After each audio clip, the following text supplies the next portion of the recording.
Shalom Abracha, que le bon Dieu vous protège, vous donne la santé, bonne journée.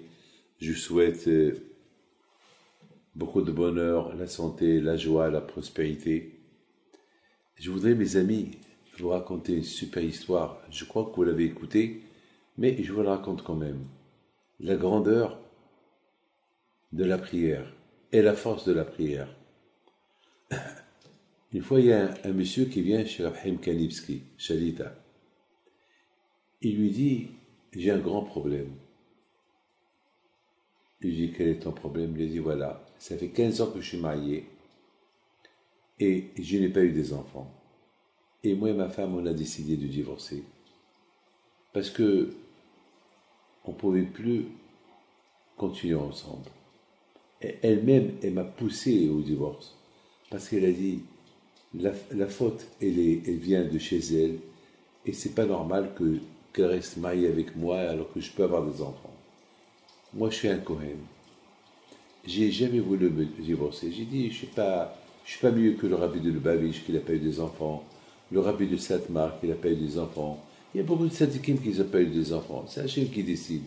Alors, j'ai pas voulu divorcer, mais elle a eu l'appel pour moi. Elle a dit, non, tu peux avoir des enfants.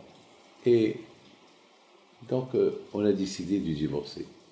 Dans le calme, dans la gentillesse, et je lui ai donné tous ses droits. Et d'ailleurs, Rabbi, je sens le regret pourquoi je l'ai divorcé. Parce que je ne voulais pas divorcer, mais c'est elle qui voulait divorcer. Alors, Rabhaim Kanivsky lui dit, alors, c'est quoi ton problème? Il dit, mon problème, c'est que je suis Kohen. Et maintenant, après 2 mois de divorce, elle m'appelle ce matin, et elle me dit qu'elle est enceinte de moi. Et voilà, je suis dans tous mes états. Ma ex-femme, elle est enceinte de moi. Et je ne peux pas la reprendre parce que je suis Kohen. Et un Kohen n'a pas le droit de divorcer sa femme et de la remarier. Je ne sais pas quoi faire, je suis dans tous mes états. Ah, mon fils, je ne peux rien faire pour toi. Je suis Kohen, je ne peux rien faire pour toi. Tout ce que je peux te dire est, va chez la Zalman, Rabbi Eliashiv, c'était le Posekador. Il est décédé il y a quelques années. Et lui, dans la halakha, il n'y a pas plus fort que lui. Va chez lui, peut-être va te donner un conseil. Je sais qu'il ne peut rien faire pour toi lui aussi, mais va, qu'est-ce que tu en penses? Qu'est-ce que tu perds? Alors, il va chez au revoir.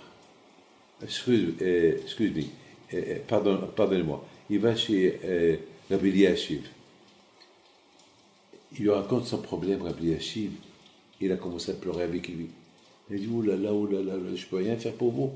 Vous êtes un Kohen. Vous ne pouvez rien faire, vous ne pouvez pas la reprendre. Oh là là, c'est un grand problème. C'est un grand problème. Tu ne peux pas la reprendre. C'est Mina Shamaim, c'est Hachem qui a voulu que ce soit comme ça. Qu'est-ce que je te dise? Vous avez attendu 15 ans pour qu'il vous arrive ce coup-là. Je ne peux rien faire pour vous. Tout ce que je peux vous dire, allez-y au kotel, priez à Hachem. C'est donc, priez, allez-y à 1h du matin. Le kotel il est vide. Vous êtes tout seul avec le bon Dieu. Criez, pleurez, allez-y. Bon, le pauvre il sort, désespéré. Il pleure.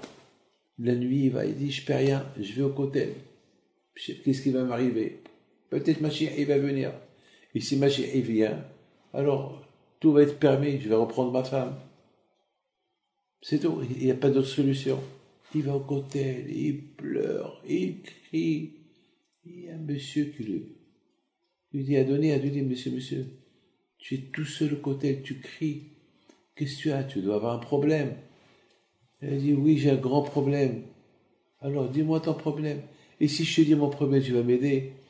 Il dit, écoute, on est juifs. Et dans le judaïsme, chacun doit aider l'autre. Même si je ne peux pas t'aider, au moins je peux te consoler. Je prie pour toi et tu réponds Amen. Tu pries pour moi et je réponds Amen. On est les deux au kotel.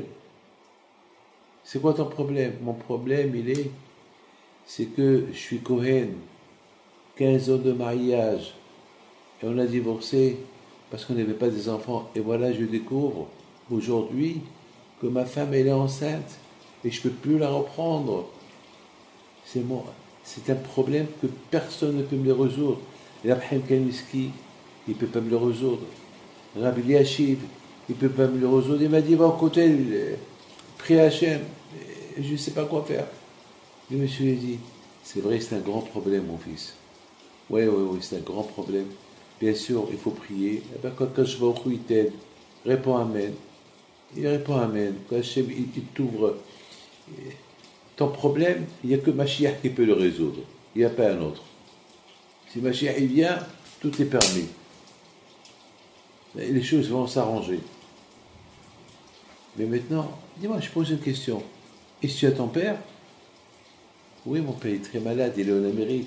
Alors, va raconte-lui ton problème. Mais qu'est-ce qu'il va faire, mon père, pour moi? C'est un Cohen. Et moi, je suis Cohen, je suis son fils. Qu'est-ce qu'il peut faire pour moi? Va le voir, qu'est-ce que tu perds? Va le voir, qu'est-ce que tu perds? Dans la vie, il faut... Lorsqu'on a un problème, si on ne le raconte pas à nos parents, à qui on va le raconter? Bon, ils se sont séparés. Toute la nuit, il n'a pas dormi. Mon père, il est malade. Il est à la maison des vieux. C'était un Américain. Je vais le voir. Bon, il ne peut pas m'aider. Mais au moins, le voir avant qu'il quitte ce monde. Il va voir son père. Prend l'avion. Il arrive chez son père. Il arrive le soir. Ils lui ont dit, tu sais que ton père, ça fait 2 mois qu'il ne parle plus. Donc il ne faut pas s'attendre qu'il va te parler. Peut-être qu'il va te reconnaître, mais il ne va pas te parler. Ça fait 2 mois qu'il a arrêté de parler. Mais allez-y le voir. Ne parlez pas trop avec lui parce qu'il est vraiment très, très, très fatigué. Il rentre chez lui. Son père, il le voit. Il lui a fait un geste, un petit sourire. Il a dit, tout de suite, il a commencé à parler. Ah, je suis content de te voir. Ça fait longtemps que je n'ai pas parlé. Je n'ai plus envie de parler. J'ai envie de partir tranquillement avec tous ces problèmes qu'il y a. Et je ne me sens pas bien comme ça, je suis dans le lit.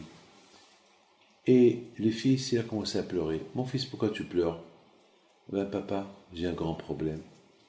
Je suis Cohen. Malheureusement, j'ai divorcé ma femme parce qu'on n'a pas des enfants depuis 15 ans. Et voilà, j'entends qu'elle est enceinte et je ne sais pas quoi faire. Je suis désespéré. Comment je l'ai divorcée alors qu'elle était enceinte et moi je ne savais pas. Et je l'aime et je ne peux rien faire. Son père, il a fait un sourire. Il dit, mon fils, je vais te dire un secret. Tu n'es pas mon fils. Tu n'es pas Cohen. Tu es un garçon qui s'appelle Schwartz. On t'a adopté. Parce que tes parents, ils n'ont pas voulu te garder parce qu'ils étaient en divorce ou ils ont divorcé. Et moi, je n'avais pas d'enfant. Alors je t'ai adopté. Donc mon fils, tu peux reprendre ta femme. Tu peux te marier avec ta femme parce que tu n'es pas Cohen. Et voilà tous les papiers qui prouvent que tu n'es pas Cohen, que tu es adopté. Ils sont chez moi à la maison. Voilà les clés. Va à la maison. Il y a une petite valise verte. Il y a tout le dossier. Alors tu retournes en Israël. Tu peux bien te renseigner que tu n'es pas mon fils. Je t'ai rien qu'adopté. Voilà, avec tous les papiers nécessaires. Mon fils reprend ta femme et que Hachem te protège. Il était tellement heureux et content. Il est resté avec son père quelques jours. Entre-temps, il est parti à la maison. Il a pris les choses, les papiers nécessaires de son père. Et bien sûr, il a repris sa femme. Il s'est marié avec sa femme. Voilà, mes amis, une belle histoire de la journée. Que le bon Dieu vous protège, la force de la prière. Que le bon Dieu vous protège, vous donne la santé et la joie, mais qu'elle attend.